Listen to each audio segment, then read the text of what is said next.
Coucou les petits choux. Bon, aujourd'hui je vous montre à côté de chez moi, à Payporta. Ça, derrière moi, c'est une maison assez classique, type Albufera. Donc, si vous voyez, j'aime bien son style. C'est une petite maison. Donc, là, à côté de chez moi, voilà, à peut-être une centaine de mètres. Je suis donc pas loin des champs d'orangers.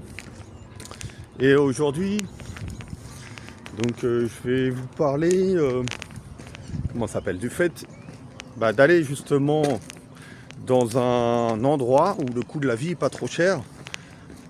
Par rapport à ma vidéo précédente, comment devenir rentier, les leviers principaux qui étaient gagner plus ou dépenser moins, ou voir les deux, et ben il y a effectivement le levier de dépenser moins, et c'est un des leviers que j'ai choisi.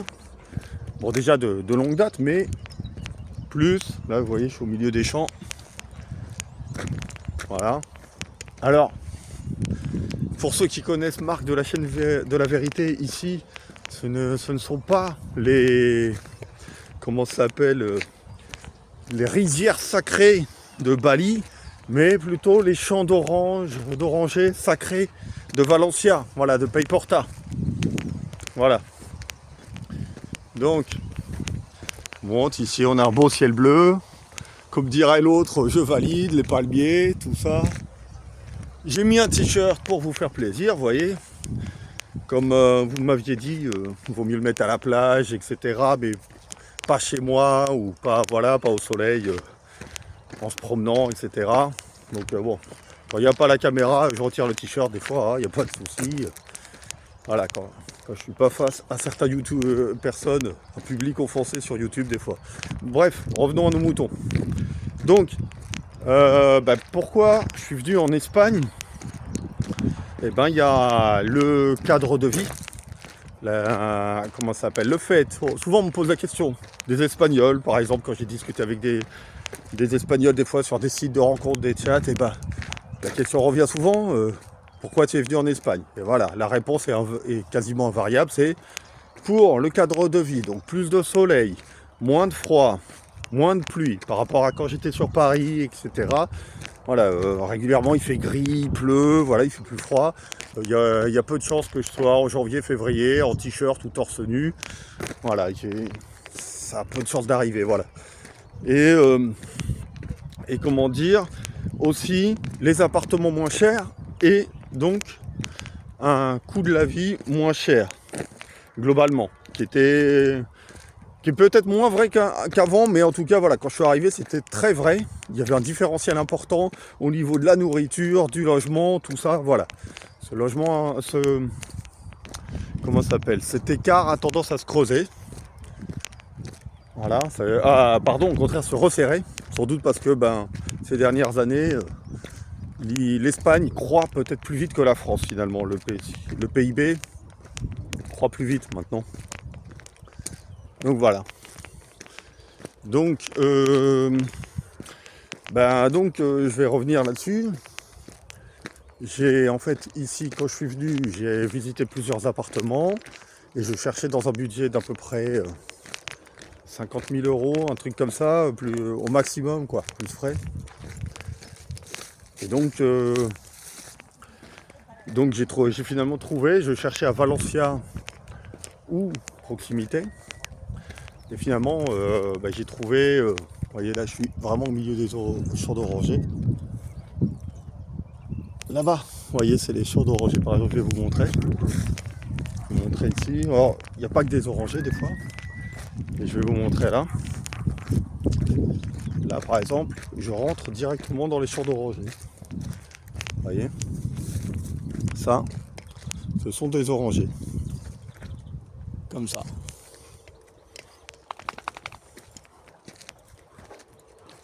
Là, on peut voir d'ailleurs les petites oranges. Voilà. D'ailleurs, là, c'est peut-être des clémentines. Il y a peut-être orangers et clémentines, les deux. Donc voilà.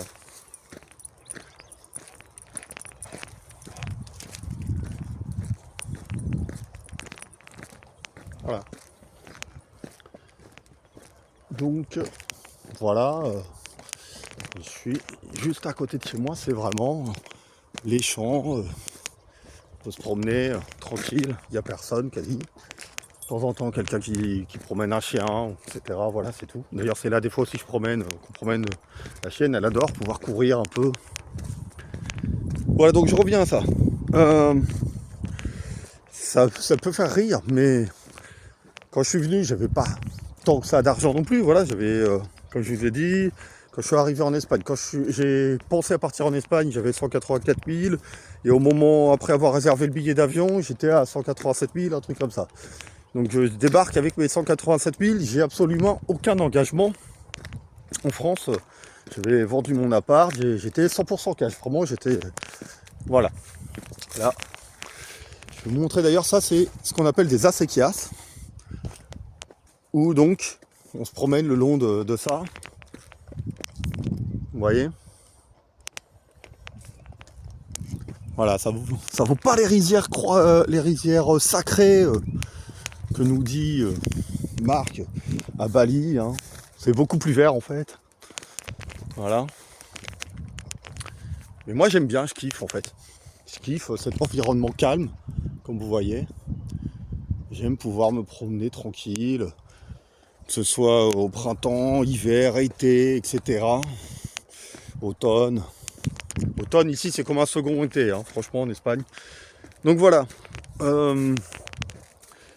Donc voilà, je voulais pas mettre trop, ça c'est important, dans la résidence principale pour pouvoir continuer à investir ou trader en bourse, sur les marchés financiers, etc. Voilà, alors, donc comme je vous ai dit, j'ai acheté finalement donc plutôt dans le haut de ce que je visais parce que je voulais un appart qui soit très lumineux et ça j'avais du mal à trouver. J'ai visité une dizaine d'apparts. Vous voyez, c'est beau ici. Franchement, je kiffe. Hein. Les orangers, là, vous les voyez. Là, c'est des vrais oranges. Là, c'est pas des clémentines. Voilà. Et là, ce sont les acéquias. C'est un système d'irrigation arabe, à la base, hein, ancestralement, dont les Espagnols ont hérité, on va dire, ont perpétué cette tradition. Quand ils irriguent, ça, c'est rempli d'eau, en fait. Et notre petite chienne adore, voilà, faire un petit tour dedans. Ça l'éclate, quoi. Quand elle vient ici, elle gambade, elle court, elle est heureuse. Voilà, donc, j'ai acheté ça pour le cadre de vie. Donc, comme je vous ai dit, voilà, parce que ici, franchement, je kiffe. J'ai le métro vers là-bas, là, hein, pas loin. Donc, je cherchais à Valence même, ou en proche périphérie, où je puisse avoir un certain nombre de supermarchés, commerces. Voilà. Oui, je peux passer, je peux vous montrer là au milieu des champs d'orangers. On peut passer comme ça un peu partout. Donc, voilà, hein, vous voyez comme on peut être tranquille ici. Hein. Franchement, il n'y a pas à dire. Eh ben, donc, oui, j'ai pu acheter. Donc, en proche banlieue avec mon budget, où je voulais une surface minimum, que ça ait une certaine luminosité, pas de vis-à-vis, c'est important pour moi, le vis-à-vis lointain, etc., pour justement pouvoir être torse nu tranquille, prendre le soleil, quand ça me plaît, sur le balcon, etc. Voilà, qu'il n'y ait pas quelqu'un juste en face de moi, etc. Donc j'ai fini par trouver ça, et j'ai trouvé ça à un prix à peu près que je voulais, peut-être un peu plus, voilà, idéalement je visais moins de 50 000 si c'était possible, mais bon, ça a été à 50 000, meublé, etc., plus frais, etc. Bon, et ben... Ça, c'est un investissement. La résidence principale, ou contrairement à ce que certains disent, ça peut être un actif si c'est bien utilisé, si on a investi un bon prix et que ça permet de faire de fortes économies sur le long terme. Voilà. Pourquoi c'est intéressant? Parce que j'ai acheté un droit, finalement, à économiser du loyer. Dans un pays où il n'y avait pas de taxe foncière, il n'y a pas de taxe foncière ici, donc ça fait depuis 2011 que je suis ici et sans taxe foncière. Pas de taxe d'habitation déjà, alors que voilà, en 2011, ça existait toujours la taxe d'habitation en France, donc déjà chaque année on économise la taxe d'habitation. Mais la taxe foncière, on l'économise aussi, parce que c'était que 172, on économise sur la taxe foncière aussi, 172 par an depuis que j'ai commencé à payer. Ça n'a jamais grimpé, contrairement à la France, où le peu de temps que j'ai été propriétaire, là c'est contre-jour. Voilà. Désolé, hein, je suis novice, j'expérimente un peu la manière d'enregistrer, style youtubeur en marchant, etc. Donc, eh ben j'ai comment dire, acheté un droit à économiser en taxe foncière, un droit à économiser donc sur la taxe d'habitation, la redevance TV, ça n'existe pas non plus ici. Qu'est-ce qu'il y a d'autre? Finalement ici, comme le climat il est relativement clément à l'année, mon appart est orienté sud, et ben grosso modo là ça fait 13 ans que j'ai pas besoin de chauffer. En France, voilà, dans mon ancien logement, dans mes autres logements, passer par exemple un hiver entier sans avoir besoin de chauffer, ça n'existe pas. C'est voilà. Donc si on s'arrange bien, si on n'est pas trop bête, si on est assez malin, on isole bien. Donc moi c'est ce que j'ai fait peu de temps après que je sois arrivé. Donc j'ai acheté l'appart, j'étais dedans. Je suis arrivé le 17 mai 2011, le 1er juin 2011 j'étais dedans. Et en juillet 2011 je changeais la plupart des fenêtres pour mettre du double vitrage, hein, en tout cas un truc beaucoup plus isolant. Pourquoi? Parce que ça permettait, ça c'était aussi un investissement qui franchement que je ne regrette pas. Parce que d'une part, maintenant aujourd'hui, pour faire les mêmes fenêtres, ça coûterait plus du double. Ben oui, tout a augmenté. Ensuite, les matériaux, tout ça, la main d'œuvre, tout a augmenté. Ensuite, comment dire, ça m'a permis d'amortir parce qu'effectivement, ça m'a permis de ne pas avoir froid, voilà, de ne pas chauffer, mais de sembler cailler. À la base, quand j'étais venu ici, il y avait un peu une optique de survie. Je ne vais pas vous le cacher, puisque certains m'ont dit, avant d'être rentier, etc., voilà, il faudrait déjà qu'on arrive à croître, etc. Je comprends tout à fait la priorité. Dans les priorités, moi, effectivement, j'étais pas sûr que ça allait pouvoir bien se passer, durer, etc. Et finalement, bon, ça s'est passé même mieux à la limite que je pensais par la suite. Mais, comment dire, je pensais, au moins, ça peut vous paraître bête, mais dans une optique de survie, au moins, si jamais j'ai plus de quoi de chauffer, hein, que j'ai pas d'argent, je vais pas mourir de froid ici. Voilà. Donc à l'époque, oui, c'était le froid qui me préoccupait, parce que, désolé, venant de France, on pouvait se les cailler. Il y avait des gens qui, je me souviens, et d'ailleurs ça existe encore, qui chaque année chauffaient, déjà avaient des fois des patates de factures en chauffage, etc., en électricité. Et moi, donc voilà, ça a été très, très doux, hein, quand je suis arrivé, toute petite facture d'électricité, voilà. Donc grosse économie. Donc voilà, il y a ça à prendre en compte. Et finalement, non seulement le côté survie est passé, mais à la limite, je passe donc l'essentiel de l'hiver sans chauffer, et en plus sans me les cailler. Alors qu'il y a des gens en France, ils chauffent, mais c'est pas suffisant, ils se les caillent quand même. Ils ont le chauffage, des fois ils payent une patate, voilà, énormément en chauffage, comment ça s'appelle, chauffage global, le chauffage qui n'est pas individuel, voilà. Ça, je trouve que c'est une arnaque aussi, mais bon, voilà, j'ai jamais acheté comme ça. Pour moi, je préfère le chauffage individuel. Au moins, je paye pour ce que je chauffe. Voilà. D'ailleurs, dans mon cas, ça va être très peu, ça sera quasi rien. Même quand j'étais à Roanne, c'était pas tant que ça. Finalement, je chauffais un peu le matin, je chauffais un peu, voilà, le soir, voilà, pas la nuit. Et il y a aussi des gens qui, à cause d'une chaudière mal réglée, un problème, qui meurent chaque année avec le monoxyde de carbone. Donc, ce genre de truc me faisait peur. Je me souviens que je coupais le chauffage avant de dormir, parce que j'avais une chaudière gaz à Roanne et je voulais surtout pas risquer d'être intoxiqué par ce genre de truc, puisque bon, ça arrive pendant le sommeil, c'est traître. Voilà, on sait jamais. Voilà. Donc là, j'ai pas ce souci, hein, voilà. Je ne chauffe pas, et en plus ça va, j'ai pas froid. Voilà. Donc et pour l'été, pas de clim non plus. Si on s'arrange bien, pareil, qu'on ventile bien, j'ai 7 fenêtres, ça ventile un maximum. Et je protège bien du côté sud, parce que jamais un appartement est complètement côté sud. Sur les 7 fenêtres que j'ai, il y a 5 intérieures qui passent une bonne partie du temps à être au nord déjà, d'une part. Donc ça permet de jouer sur la ventilation, voilà, de fermer en dernier celles qui sont au nord, etc. Et de protéger côté sud avant que ça commence à taper. Et finalement, en fait, avec les fenêtres qui isolent bien du bruit, du froid, du chaud, effectivement, là, il y a un retour sur investissement qui est important, puisque finalement, ça fait donc 13 ans que je vis sans avoir besoin de chauffage, sans avoir besoin de clim. Voilà, je peux vivre sans... Voilà. Et ça, c'est pas dans tous les pays que c'est possible, ça. À ma connaissance, voilà. Donc, voilà, c'est pour vous dire que c'est cette économie qu'on peut réaliser, eh ben, elle est possible, effectivement, quand on a bien calculé son coût, un pays low cost, où le cadre de vie est agréable. Franchement, ici, je n'ai pas à me plaindre. Je n'ai pas à me plaindre au niveau cadre de vie, c'est tranquille. Et j'ai, par exemple, 3 supermarchés dans un rayon de 100 mètres. Même quand je vivais à Paris, les gars, c'était plus loin que ça, le supermarché. Là, je descends en bas de chez moi, il y a un supermarché à droite. Je continue tout droit, en moins de 100 mètres, voilà, il y a Dia, il y a Mercadona, il y a Consum. Dans un rayon de 100 mètres, j'ai 3 supermarchés. Qu'est-ce que vous voulez, les gars? C'est nickel. Il y a des épiceries, fruiteries, c'est moins cher qu'en France.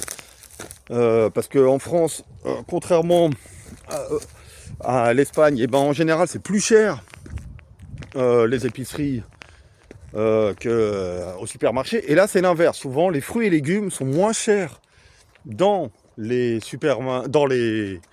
fruiteries, ça s'appelle fruterias, qui sont un peu comme des sortes d'épiceries, mais dédiées un peu aux fruits et légumes, et qui vendent aussi d'autres trucs. Mais c'est pas ça le plus intéressant, c'est surtout les fruits et légumes en fait en Espagne, parce que c'est vendu moins cher que dans les supermarchés éventuellement.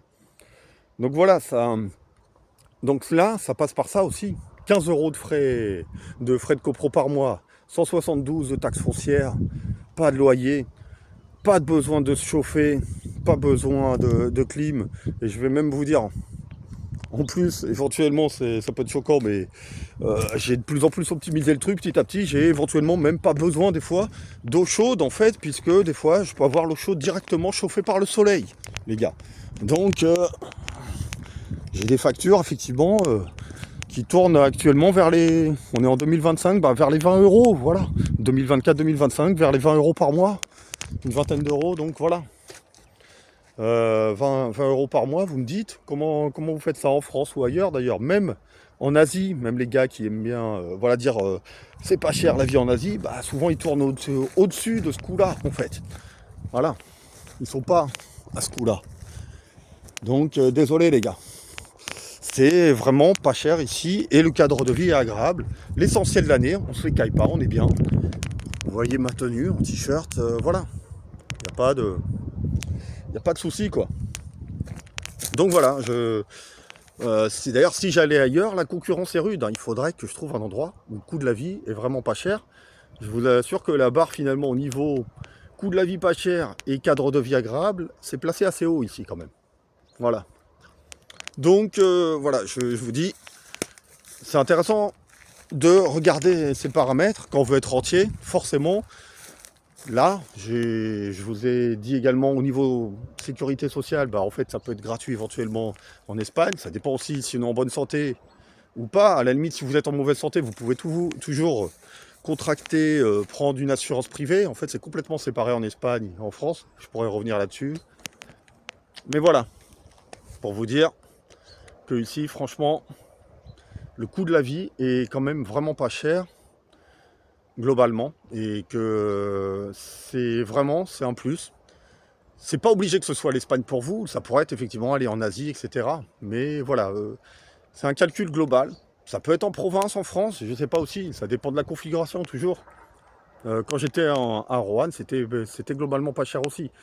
Aujourd'hui, de nos jours, je sais pas, parce qu'il faudrait tout actualiser en fait. Enfin bref, voilà, pour vous dire, un des leviers donc pour être entier et le rester longtemps, sans avoir à s'inquiéter, justement, parce qu'effectivement, quand on est sur un coût de la vie pas cher, forcément, que la rente, le niveau de rente dépasse largement le niveau de dépense, vous êtes tranquille en fait. Allez, à plus!